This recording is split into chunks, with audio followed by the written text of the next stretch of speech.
Hi friends, welcome to mom's kitchen. పెళ్ళిళ్ళలో పండగలలో చేసుకునే షాహీ తుకడా ఈజీగా ఎలా ప్రిపేర్ చేయాలో చూద్దాం.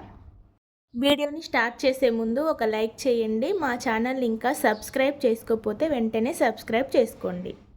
స్టవ్ ఆన్ చేసుకొని గిన్నె పెట్టుకొని అందులో 1/2 లీటర్ మిల్క్ యాడ్ చేసుకోవాలి.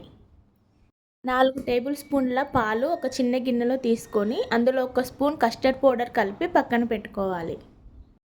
ఈ స్వీట్ ఏ అకేషన్స్కైనా ప్రిపేర్ చేసుకోవచ్చు. దీన్ని రంజాన్కి, హోలీకి కూడా ప్రిపేర్ చేస్తారు. మనం తీసుకున్న పాలు ఇలా మధ్య మధ్యలో కలుపుతూ చిక్కగా అయ్యేంత వరకు వేడి చేసుకోవాలి. దగ్గర పడింది కదా, మనం ఇందాక కలిపి పెట్టుకున్న కస్టర్డ్ మిల్క్ని వేసుకొని బాగా కలుపుకోవాలి. ఎప్పుడైనా స్వీట్ తినాలనిపించినప్పుడు ఇలా ఈజీగా ప్రిపేర్ చేసుకోవచ్చు. ఈ స్వీట్ చాలా బాగుంటుంది. ఇప్పుడు ఇందులో 1 స్పూన్ ఇలాచీ పౌడర్ వేయాలి. 5 టేబుల్ స్పూన్ షుగర్ వేసుకొని బాగా కలుపుకొని పక్కన పెట్టుకోవాలి. మీ దగ్గర కుంకుమ పువ్వు ఉంటే యాడ్ చేసుకోవచ్చు, మంచి కలర్ వస్తుంది.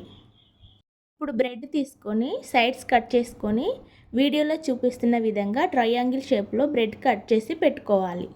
ఈ స్వీట్ చాలా బాగుంటుంది, పిల్లలకు కూడా బాగా నచ్చుతుంది. దీన్ని బ్రెడ్ కస్టర్డ్ అని కూడా అంటారు. ఇది డబుల్ కా మీఠా కన్నా కూడా చాలా టేస్టీగా ఉంటుంది. ఇప్పుడు వీడియోలో చూపిస్తున్న విధంగా బ్రెడ్ స్లైసెస్ని ట్రయాంగిల్ షేప్లో కట్ చేసుకొని ఇప్పుడు స్టవ్ ఆన్ చేసుకొని స్టవ్ పైన ప్యాన్ పెట్టుకొని అందులో ఆయిల్ వేసి ఆయిల్ హీట్ అయిన తర్వాత బ్రెడ్ స్లైసెస్ని వేసుకొని ఫ్రై చేసుకోవాలి. బ్రెడ్ స్లైసెస్ని బ్రౌన్ కలర్ వచ్చేంత వరకు ఫ్రై చేసుకొని తీసి పక్కన పెట్టుకోవాలి. ఇప్పుడు ఒక బౌల్ తీసుకొని మనం ముందుగా రెడీ చేసి పెట్టుకున్న కస్టర్డ్ మిల్క్ కొద్దిగా వేసుకొని బ్రెడ్ స్లైసెస్ని పెట్టి మిగతా కస్టర్డ్ మిల్క్ కూడా పైనుంచి వేసుకోవాలి.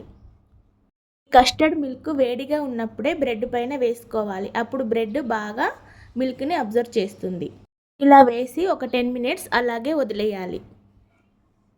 ఇప్పుడు దీనిపైన డ్రై ఫ్రూట్స్ వేసుకోవాలి. అంతే అండి, మన షాహీ తుకడా రెడీ. ఒకసారి ట్రై చేసి కమెంట్స్లో ఎలా వచ్చిందో చెప్పండి. Like, share and subscribe.